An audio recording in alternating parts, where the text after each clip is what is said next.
আমরা এখন যারা বিদেশে যাচ্ছি তারা কেউ দেশটাকে ভালোবাসি না, দেশটাকে ভালোবেসে আমরা বিদেশে যাচ্ছি না, আমরা যাচ্ছি ঘৃণা করে যাচ্ছি, ঘৃণা করে বিরক্ত হয়ে দেশটাকে ছেড়ে দিয়ে কষ্ট নিয়ে চলে যাচ্ছি, ঠিক আছে।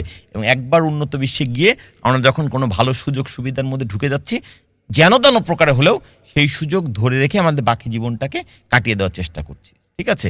তো আমার একটাই অনুরোধ থাকবে যে আপনি বিদেশে যান, জ্ঞান অর্জন করুন, বিশ্ব নাগরিক হন, বিদেশে এস্টাবলিশড হতে পারলে থাকেন, কিন্তু থালাবাটি মাজার জন্য বিদেশে পড়ে থাকার অথবা জঙ্গলে 7 দিন না খেয়ে থেকে সামহাও আমাকে সার্ভাইভ করতে হবে, এই ঝুঁকি নেওয়ার কোনো দরকার নাই।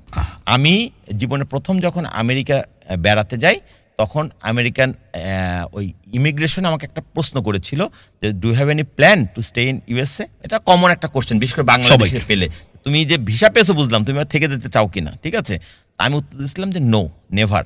তো বললো হোয়াই। আমি তখন একটা কথা বলেছিলাম যেটা বাংলা অর্থ হচ্ছে এরকম যে তোমার দেশে 3য় শ্রেণীর নাগরিক হয়ে থাকার চাইতে আমার দেশে আমি 1ম শ্রেণীর নাগরিক হিসেবে আছি, এতে আমি সন্তুষ্ট। বাবা, ঠিক আছে। তো আমার মনে হয় এরকম কড়া উত্তর কোনো বাংলাদেশে অন্তত আমেরিকান ইমিগ্রেশনকে দিয়েছে। তো ভদ্রমহিলা আমাদের অনেকক্ষণ তাকিয়ে থাকলেন এবং ব্যাপারটাকে ইজি করে ফেলার জন্য তখন আবার উনি বললেন কোথায় যেতে চাও, কি করবা। আমি বললাম যে আমি নাইগ্রা ফলস দেখবো, এই দেখবো। ও দ্যাটস ফাইন, হ্যাঁ আরো সুন্দর সুন্দর জায়গা আছে, তুমি এগুলো দেখো। আমি আবার তাকে চান্স মতো বলে দিলাম যে বাংলাদেশ আরো সুন্দর, সবুজ, তুমি আমার দেশে বেড়াতে আসো, ঠিক আছে।